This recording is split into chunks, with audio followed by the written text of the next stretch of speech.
মাহে রমজান মুবারক তোমাদের সামনে আসতেছে, এমন একটি মাস যে মাসের মধ্যে এক রাত হাজার মাসের থেকে উত্তম।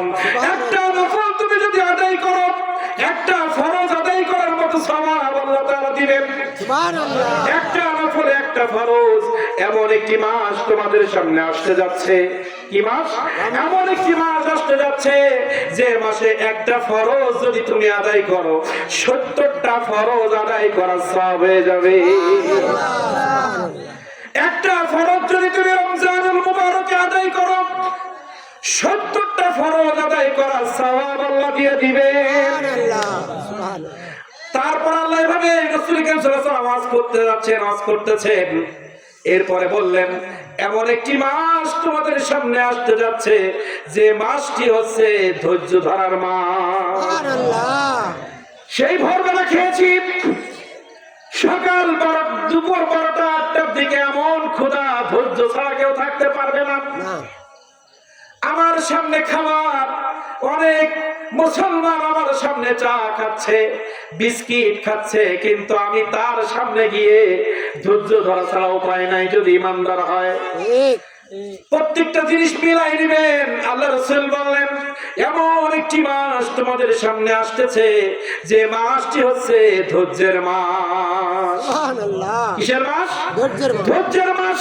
এখানে আবার আমার নবীজি ব্যাখ্যা করলেন কেমন ধৈর্য। প্রত্যেকটা ধৈর্য রিজাল্ট হচ্ছে জান্নাত। সুবহানাল্লাহ। কোন বিষয় যদি তুমি ধৈর্য ধরতে পারো তাহলে এর রেজাল্ট হচ্ছে জান্নাত, আর তুমি যদি ধৈর্য না ধরতে পারো তাহলে তুমি বিপদে পড়ে যাবা। এখন আমার ভাই আমাকে একটা শট দিল, এখন ওইখান থেকে একজন গালি দিল আমাকে, আমি যদি এখান থেকে উঠে আবার গালি দিতে চাই হাতাহাতি হবে, এমনকি হাসপাতালে যাওয়া লাগতে পারে। তাহলে উগ্র হলে দুনিয়াবি লস আছে না নাই? আর আমি ধৈর্য ধরে গালিগুলো যদি হজম করি, আল্লাহ রাসূল বললেন এই মুহূর্তে মানুষ তোমাকে ইট মারতেছে। তায়েফের ময়দানে যখন ওই যুবকেরা পাথর মারতেছিল, আমার নবীজি ধৈর্য না ধরে যদি আবার তাদেরকে আক্রমণ করত, আমার নবী সহ আরো অনেকের ক্ষতি হতো। কিন্তু আমার নবী নিজে নিজে ধৈর্য ধরার কারণে আল্লাহ রাব্বুল আলামিন ওই রক্তের বিনিময়ে কিয়ামতের ময়দানে অনেক গুনাহগার উম্মতদেরকে আমার নবী পার করায় নিবে। যদি ওই সময়ের প্রতিবাদ করতেন, জিবরাইল এসে বলতেছে নবী আপনার উপরে পাথর মেরেছে, আরশ কাঁপতেছে। আল্লাহ তাআলা বললেন আপনি যদি একবার বলেন তায়েফ উল্টে যাবে। আল্লাহ রাসূল বললেন আমি পৃথিবীতে রাহমাতুল লিল আলামিন হিসেবে এসেছি, আমি তো গজব হতে পারি না, আমি তো পৃথিবী মানুষের জন্য রহমত। এজন্য ধৈর্য ধরার রেজাল্ট আছে। বাস্তবে একটু মিলান, আপনার প্রতিবেশী আপনাকে বারবার গালি দেয়, আপনার ঘেরাটা বারবার ভেঙে দেয়, আপনার আলটা বারবার ঠেলতেছে, এখন আপনার হাতে ক্ষমতা নাই, জোর নাই, আপনি ওখানে বল প্রয়োগ করতে গেলে লাঠি পিটা আছে না নাই?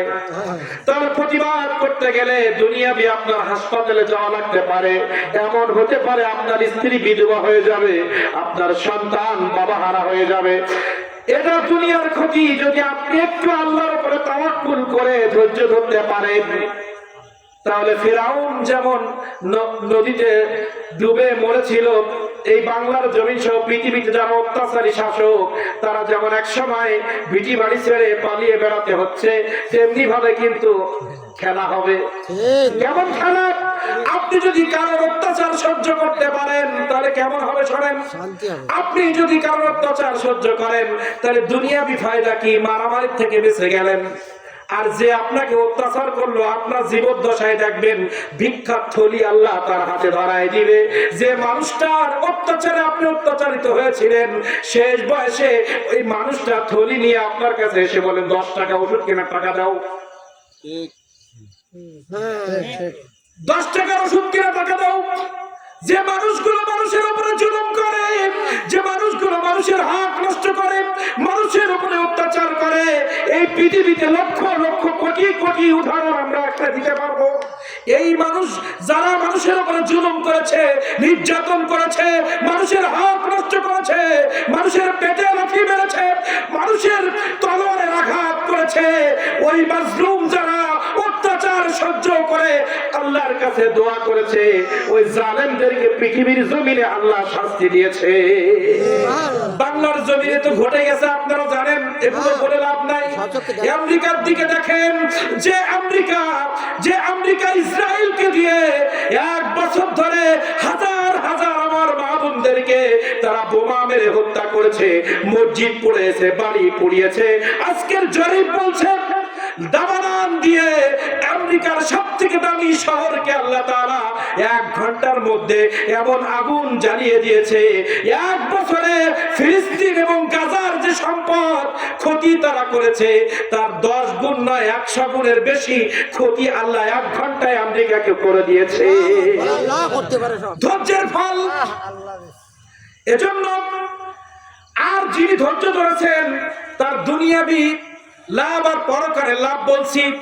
আমাকে একজন গালি দিচ্ছে, মারতে আসতেছে, আমি বললাম ভাই মাফ করো, তুমি নাও, ওই 1 বিঘা জমি নিয়ে যাও, আমার অসুবিধা নাই।